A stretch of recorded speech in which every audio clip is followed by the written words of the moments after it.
Absolutely amazing, no question about that. ఇట్లాంటి games చూసి చాలా రోజులైంది. అంటే ఒక 6 months బ్యాక్ మనం గ్యాబాలో చూసినాం. ఆ తర్వాత మళ్ళీ ఇప్పుడు India performance absolutely amazing. Foreign soil మీద సేనా కంట్రీస్లో ఇండియా తన ఆధిపత్యాన్ని చూపిస్తుంది. ఫస్ట్ టెస్ట్ మ్యాచ్లో గెలవాల్సి ఉండే లాస్ట్ రోజు వర్షం కారణంగా ఇండియా చేయలేకపోయింది. కంప్లీట్గా గేమ్ వాష్డ్ అవుట్ అయింది 5th డే. బట్ ఈ second test match 5th day రోజు ఇండియా ఆట స్టార్ట్ చేసినప్పుడు ఎవరు కూడా ఇండియా విన్ అవుతుందని అనుకోలేదు. అందరూ రిషబ్ పంత్ మీద ఆశలు పెట్టుకుంటే రిషబ్ పంత్ త్వరగా అవుట్ అయ్యాడు. ఆ తర్వాత ఇండియా కొలాప్స్ అవుతుంది, 180 runs కంటే టార్గెట్ ఎక్కువ పెట్టలేదు, ఇంగ్లాండ్ ఈజీగా విక్టరీ సాధిస్తుంది అనుకున్న టైంలో షాందార్ Shami, boom boom Bumrah, wow what a beautiful batting ఇద్దరు నుంచి. అసలు బౌలర్స్ నుంచి batting. Mohammed Shami second half century in test cricket, Bumrah తన హైయెస్ట్ స్కోర్ టెస్ట్ క్రికెట్లో. ఇద్దరు ఒక beautiful 77 run partnership, lovely 77+ run పార్ట్నర్షిప్తోని ఒక మంచి టార్గెట్ని సెట్ చేసిండ్రు. ఇంగ్లాండ్కి 250+ run టార్గెట్ చేజ్ చేయడం. జస్ట్ 60 overs ఇచ్చిండ్రు. 4 runs per over target chase చేయాలి. టెస్ట్ మ్యాచ్ క్రికెట్లో 5th day 4 runs per over target chase చేయడం చాలా చాలా కష్టం. అసాధ్యమేం కాదు, కానీ చాలా చాలా చాలా కష్టం. బట్ మనం ఈ టెస్ట్ మ్యాచ్లో ఈ 5th డే పర్ఫార్మెన్స్ గురించి చాలా చాలా చాలా మాట్లాడుకోవాల్సింది. మొహమ్మద్ సిరాజ్, హైదరాబాదీ మియా, కంప్లీట్గా 8 wickets తీసుకున్నాడు ఈ టెస్ట్ మ్యాచ్లో. ఫస్ట్ ఇన్నింగ్స్లో 4, సెకండ్ ఇన్నింగ్స్లో 4. Last 8 overs England 2 wickets lose అవ్వాలి ఇండియా విన్ అవ్వాలంటే. అప్పటి వరకు, దానికి ముందు వరకు ఇద్దరు బ్యాట్స్మెన్, అంటే ఇద్దరు ఎవరు, Robinson and wicket keeper Jos Buttler, ఇద్దరు చాలా స్టడీగా ఆడేందుకు ప్రయత్నిస్తున్నారు. ఎక్కడ కూడా ఛాన్స్ ఇవ్వకుండా, వికెట్ లూజ్ అవ్వకుండా, స్ట్రైట్గా వచ్చిన బాల్స్ని ఆడుతూ, బౌన్సర్స్ వేస్తున్నప్పుడు వాటిని వదిలేస్తూ ఒక బ్యూటిఫుల్ బ్యాటింగ్ని అయితే కంటిన్యూ చేశారు. But what a lovely ball Jasprit Bumrah నుంచి ఆలీ రాబిన్సన్ని ఎల్బిడబ్ల్యూగా పంపించడం. ఆ తర్వాత మియా, మన హైదరాబాదీ మియా మొహమ్మద్ సిరాజ్, ఆహాహా క్యా షాందార్ పర్ఫార్మెన్స్ హై మియా. తన మార్క్ చూపెట్టుకున్నాడు. నేను వచ్చింది ఇక్కడ ఇండియన్ క్రికెట్లో తన ముద్ర వేయడానికి, నేను ముద్ర వేసుకోవడానికి వచ్చిన, ఇక్కడ చాలా రోజులు ఉండడానికి వచ్చిన అన్నట్టుగా ఉంది Mohammed Siraj performance. Australia series నుంచి కంప్లీట్గా బౌలింగ్లో changes, super wicket taking ability. ఒక టీంలో, ప్రతి టీంలో ఒక బౌలర్ ఉంటాడు, కెప్టెన్కి వికెట్ కావాలన్నప్పుడు బ్రేక్ త్రూ ఇవ్వడానికి ఆ బౌలర్ వైపే కెప్టెన్ చూస్తుంటాడు. అట్లా చూసే విధంగా తయారవుతున్నాడు మొహమ్మద్ సిరాజ్. జస్ప్రీత్ బుమ్రా కూడా అట్లనే బౌలింగ్ చేసిండు.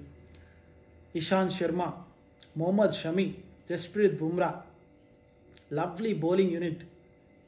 Ishant Sharma first innings second డేలో ఆర్డినరీగా కనిపించింది. ఇంగ్లాండ్ని వికెట్లు పడగొట్టగలడా, వికెట్లు తీయగలడా అని. But lovely performance. సెకండ్ ఇన్నింగ్స్లో మంచి పర్ఫార్మెన్స్, 4th ఇన్నింగ్స్లో మంచి performance. What a beautiful performance ఈ నలుగురు బౌలర్ల నుంచి. అండ్ ఈ గేమ్లో మనం ఇందాక మాట్లాడుకున్నాం, చాలామంది గురించి మాట్లాడుకోవాలని. కేఎల్ రాహుల్ ఫస్ట్ ఇన్నింగ్స్లో సెంచరీ, అజింక్య రహానే, చేతేశ్వర్ పుజారా 3rd ఇన్నింగ్స్లో ఒక ఫైటింగ్ నాక్, అండ్ రోహిత్ శర్మ ఫస్ట్ ఇన్నింగ్స్లో ఒక బ్యూటిఫుల్ బ్యాటింగ్ కేఎల్ రాహుల్తో కలిసి ఒక 100 run partnership. And bowlers Mohammed Siraj 4 wickets తీసుకోవడం, షమీ క్రూషియల్ టైంలో బ్రేక్స్ త్రూస్ ఇవ్వడం, ఇషాంత్ శర్మ 3 wickets తీసుకోవడం ఫస్ట్ ఇన్నింగ్స్లో. సో ఓవరాల్గా beautiful team effort. 5th day రోజు అసలు ఈవెన్ టు బీ ఫ్రాంక్ నేను కూడా ఎక్స్పెక్ట్ చేయలేదు ఇండియా విన్ అవుతుందని. రిషబ్ పంత్ అవుట్ అయిన తర్వాత అయితే మేబీ ఇంకొక 15-20 runs యాడ్ చేస్తారు కావచ్చు, ఒక 180 runs టార్గెట్ అట్లుంటుంది కావచ్చు, చాలా టైం ఉంటుంది ఇంగ్లాండ్కి విన్ అవ్వడానికి అని అనుకున్నాం. మనం లాస్ట్ వీడియోలో కూడా నిన్న మాట్లాడుకున్నాం, India compulsory first session batting చేయాలి, టెస్ట్ క్రికెట్లో టైం అనేది చాలా ఇంపార్టెంట్, రన్స్ అనేటివి కాదని. బట్ ఇండియాకి డబుల్ ధమాకా లభించింది. మొహమ్మద్ షమి, జస్ప్రీత్ బుమ్రా ఇద్దరు ఫస్ట్ సెషన్లో రిషబ్ పంత్ అవుట్ అయిన తర్వాత వికెట్ లూజ్ అవ్వకుండా రన్స్ స్కోర్ చేసిండ్రు. 77 to 80 runs యాడ్ చేసిండ్రు ఇద్దరు కలిసి. అండ్ ఆ తర్వాత లంచ్ తర్వాత ఒక కంప్లీట్గా ఒక డిఫరెంట్ స్ట్రాటజీతో ఒక couple of overs ఆడి డిక్లేర్ చేసిర్రు. బట్ అగైన్ బౌలింగ్లో బ్రేక్ త్రూస్ తొందరగా వచ్చినాయి. Except Joe Root and Jos Buttler తప్పించి పెద్దగా ఎవరు కూడా అక్కడ ఉన్నట్టు కనిపించలేదు. అంటే వాళ్ళు అక్కడ స్టే చేయడానికి వచ్చినట్టు కనిపించలేదు. బట్ ఎందుకు కొలాప్స్ అయింది ఇండియన్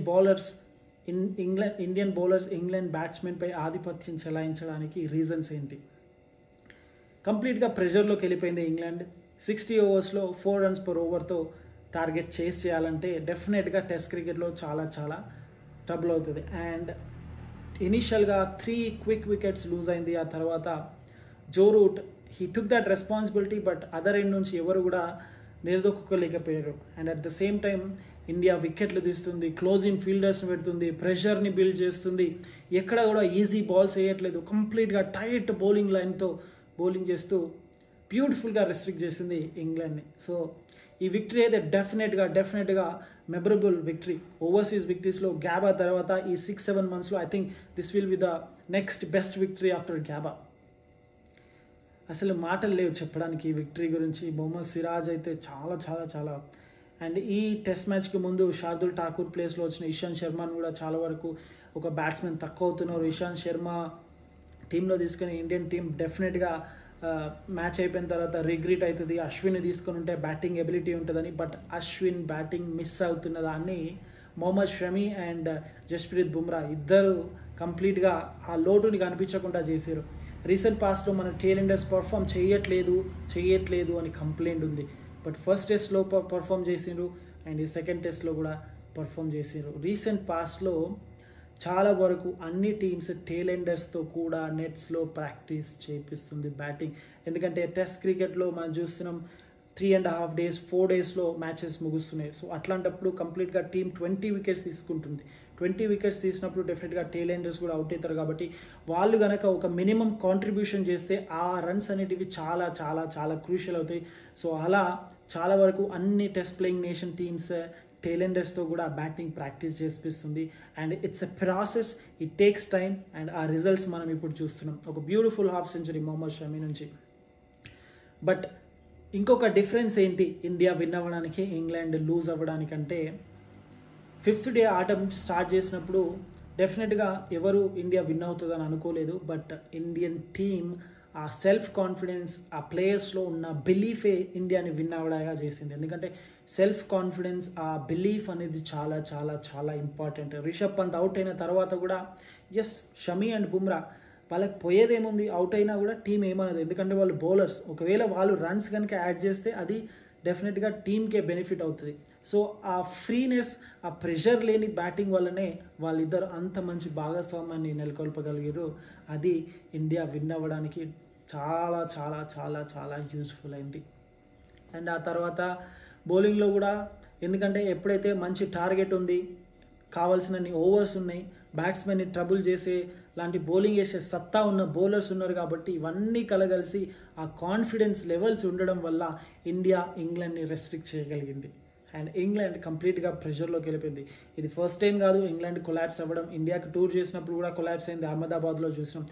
అండ్ వికెట్స్ కూడా ఇంగ్లాండ్ ఒక వికెట్ లూజ్ అయిందంటే ఆ తర్వాత ఇంకొక వికెట్ క్విక్గా లూజ్ అవుతుంది. 67 దగ్గర 2 wickets లూజ్ అయింది, 90 దగ్గర 2 wickets లూజ్ అయింది, 120 దగ్గర 3 wickets లూజ్ అయింది. సో ఆ స్కోర్స్ దగ్గర క్విక్గా వికెట్స్ లూజ్ అవడం అనేది ఇంగ్లాండ్కి ఒక అడ్రస్ చేయాల్సిన విషయం లాగా అయితే కనిపిస్తుంది.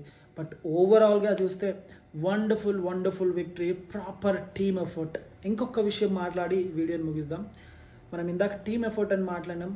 అజింక్య రహానే పర్ఫామ్ చేసిండు, పుజారా చేసిండు, రాహుల్ చేసిండు, రోహిత్ శర్మ చేసిండు, షమి, బుమ్రా, ఇషాంత్, సిరాజ్ అందరూ పర్ఫామ్ చేశారు. Even for that matter Ravindra Jadeja wickets తీయపోయినప్పటికీ తన బ్యాట్తో అక్కడ చాలాసేపు నిలదొట్టుకొని ఆ టైంని ఆడిండు. టైంని you have to play the time, not just scoring the runs. So ఓవరాల్గా except Virat Kohli, I would say everybody perform. But Virat Kohli కూడా క్యాప్టెన్గా తన వంతు పాత్ర పోషించిండు. టీంలో ఆ కాన్ఫిడెన్స్ని బిల్డ్ చేయడం, ప్లేయర్స్ని బ్యాక్ చేయడం, వికెట్ తీసినప్పుడు ఆ ఎనర్జీ లెవెల్స్ని పెంచడం, కంప్లీట్ టీమ్ ఎఫర్ట్. సో ప్రతి ఒక్కరూ పర్ఫామ్ చేస్తున్నారు. అంటే ప్రతి ఒక్కరూ ఒక విన్నింగ్ పర్ఫార్మెన్స్ చేసే కెపాసిటీ ఉన్న ప్లేయర్స్ ఇండియన్ టీంలో ఉన్నారు. ఇది ఎలా సాధ్యమవుతుందంటే ఎప్పుడైతే బెంచ్ అనేది స్ట్రాంగ్గా ఉంటుందో ఆల్రెడీ స్క్వాడ్లో ఉన్న ప్లేయర్స్కి తెలుసు డెఫినెట్గా వాళ్ళు పర్ఫామ్ చేయాలి, చేయకుంటే బెంచ్లో ఉన్న వాళ్ళు కంపల్సరీ టీంలోకి వచ్చి వాళ్ళ ఛాన్స్కి వాళ్ళ ప్లేస్కి ముప్పు ఉంటుందని. సో ఎప్పుడైతే ఆ కాంపిటీషన్ అనేది ఉంటుందో, ఆ పాజిటివ్ కాంపిటీషన్ అనేది ఉంటుందో, డెఫినెట్గా టీమ్ ఎఫర్ట్స్ బాగుంటాయి, ఇండివిజువల్ పర్ఫార్మెన్సెస్ బాగుంటుంది. ఎప్పుడైతే ఇండివిజువల్ పర్ఫార్మెన్సెస్ మంచిగా చేస్తూ అది టీం విజయానికి దోహదపడుతుందో, డెఫినెట్గా వాళ్ళ సొంతంగా అది బాగా ఉపయోగపడుతుంది, టీంకి కూడా ఉపయోగపడుతుంది. సో అట్లాంటి పర్ఫార్మెన్స్ మనం ఈ సెకండ్ టెస్ట్ మ్యాచ్లో చూసినాం. ఇండివిజువల్గా పర్ఫామ్ చేసినారు, యాజ్ ఎ టీమ్గా పర్ఫామ్ చేసినారు, యాజ్ ఎ యూనిట్గా పర్ఫామ్ చేసినారు. So once again it's a great victory. లార్డ్స్లో విన్ అవ్వడం, థర్డ్ టైం లార్డ్స్లో విన్ అయింది India. So wonderful victory. Mohammed Siraj once again the hero of the match I would say. KL రాహుల్కి man of the match వచ్చినప్పటికీ అందరి contribution ఉంది, but crucial టైంలో wickets తీసిన మొహమ్మద్ సిరాజే నా man of the match player. మరి ఈ టెస్ట్ మ్యాచ్ గురించి మీరేమనుకుంటున్నారు? ఇండియా 5th డేలో ఎట్లా కంబ్యాక్ చేసింది? ఇండియా విన్ అవ్వడానికి రీజన్స్ మీరేమనుకుంటున్నారు? ఇంగ్లాండ్ లూజ్ అవ్వడానికి రీజన్స్ ఏంటో కూడా డెఫినెట్గా కామెంట్ సెక్షన్లో తెలియజేయండి. ఇప్పటివరకు కనుక మీరు మన ఛానల్ని సబ్స్క్రైబ్ చేయకుంటే డెఫినెట్గా సబ్స్క్రైబ్ చేయండి. ఇలాంటి cricket news, cricket analysis, cricket tips, cricket coaching tips అన్నీ కూడా కవర్ చేస్తుంటా. Thank you very much for watching.